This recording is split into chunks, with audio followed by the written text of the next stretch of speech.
तो मेरे प्यारे दोस्तों, आज है 15 अगस्त। आज के दिन ही हमारे देश को आज़ादी मिली थी। साल 2023 में हमारे देश को आज़ादी मिले 76 साल हो गए और इसलिए ये हमारा 76th इंडिपेंडेंस है। क्यों ना हम आज के इस दिन पर उन फ्रीडम फाइटर्स के बारे में जानें जिन्होंने हमें आज़ादी दिलाने में बहुत इम्पोर्टेंट रोल प्ले किया था। बहुत से ने तो देश की आज़ादी के लिए अपनी जान भी दे दी थी। शुरू करते हैं पहले फ्रीडम फाइटर से जिनके बारे में पूरा देश जानता है और जब भी इनका नाम लिया जाता है हर देशवासी का सीना गर्व से चौड़ा हो जाता है।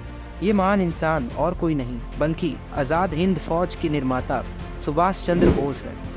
सुभाष चंद्र बोस जिनको नेताजी के नाम से भी जाना जाता था। नेताजी का जन्म 23 जनवरी 1897 को हुआ था। नेताजी का मानना था कि आज़ादी अहिंसा से नहीं मिलती बल्कि आज़ादी को लड़कर वापस लेना पड़ता है। नेताजी बिना अंग्रेज़ों को पता चले जापान पहुंच गए थे और जापानियों की मदद से उन्होंने भारत का एक हिस्सा फ्री कर लिया था मणिपुर में। पर जब जापान ने वर्ल्ड वॉर 2 में सरेंडर कर दिया तो नेताजी को हार का सामना करना पड़ा था। पर इसके बाद भी नेताजी ने कभी हार नहीं मानी।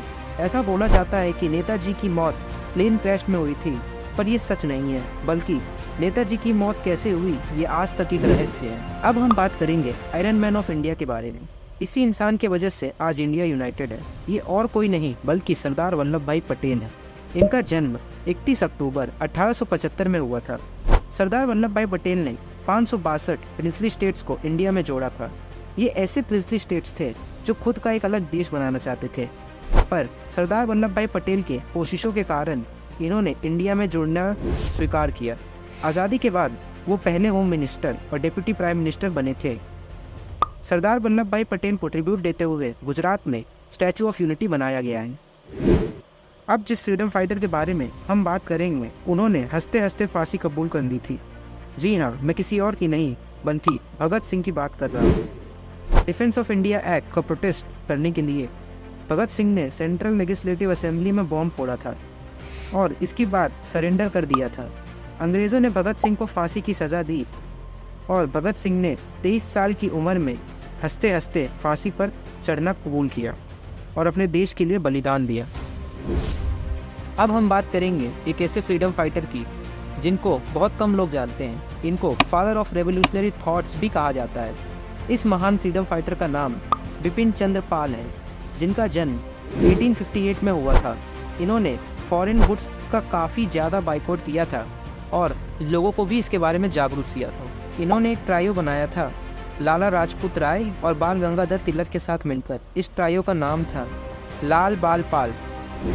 अब हम बात करेंगे लाला लाजपत राय के बारे में, जिनको पंजाब केसरी के नाम से भी जाना जाता है। पंजाब में इन्होंने ही जलियांवाला बाग इंसिडेंट के प्रोटेस्ट को संभाला था और नॉन कॉपरेशन मूवमेंट को भी संभाला था। इसके बाद हम बात करेंगे चंद्रशेखर आज़ाद के बारे में, जिनका जन्म 1906 में हुआ था और ये भगत सिंह के साथी भी थे। अंग्रेज़ों से जंग के दौरान बहुत से अंग्रेज़ों को अकेले ही मार गिराया था इन्होंने, और आखिर में जब सिर्फ एक गोली बची थी तो उन्होंने ये गोली खुद को मार ली, क्योंकि चंद्रशेखर आज़ाद ने कसम खाई थी कि वो कभी अंग्रेज़ों द्वारा पकड़े नहीं जाएंगे।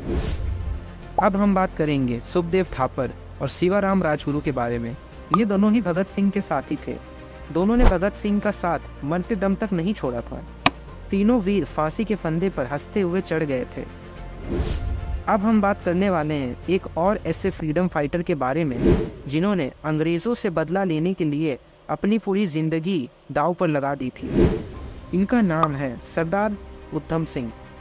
जब जनरल डायर ने जलियांवाला बाग पर फायरिंग करवाई थी तो बहुत से लोग घायल हुए थे और इन घायलों की इन्होंने बहुत मदद की थी। उसके बाद ये इंग्लैंड रहने चले गए और सालों की प्लानिंग और मेहनत के बाद इन्होंने जनरल डायर को इंग्लैंड में ही मार गिराया और हर उस भारतीय का बदला लिया जिसने जलियांवाला बाग में अपनी जान खोई थी। इसके बाद इन्हें इंग्लैंड में ही फांसी पर चढ़ा दिया गया। आज़ादी के बाद भी बहुत सालों तक अंग्रेज़ों ने सरदार उधम सिंह की कहानी लोगों के सामने नहीं आने दी। सरदार उधम मूवी में इनकी ही कहानी बताई गई है। इसमें विकी कौशल ने लीड रोल प्ले किया है। RRR भी एक ऐसी मूवी है जो 2 इंडियन फ्रीडम फाइटर्स से इंस्पायर होकर बनाई गई है। अल्लूरी सीताराम राजू और कुमरन भीम, ये दोनों काफ़ी बड़े फ्रीडम फाइटर्स थे, पर ये दोनों रियल लाइफ में कभी एक दूसरे से मिले ही नहीं। आज के जनरेशन को फ्रीडम फाइटर्स के बारे में बुक से कम और मूवीज से ज़्यादा पता चलता है। इस छोटी सी वीडियो से मेरी कोशिश थी आपको हमारे कुछ महान फ्रीडम फाइटर्स के बारे में बताना। अगर आपको ये वीडियो अच्छी लगी हो और फ्यूचर में आपको और भी ऐसे वीडियोस देखने हो तो प्लीज़ हमारे चैनल को सब्सक्राइब करें, और अगर ये वीडियो आपको अच्छी लगी हो तो प्लीज़ लाइक करें। वीडियो को लास्ट तक देखने के लिए धन्यवाद।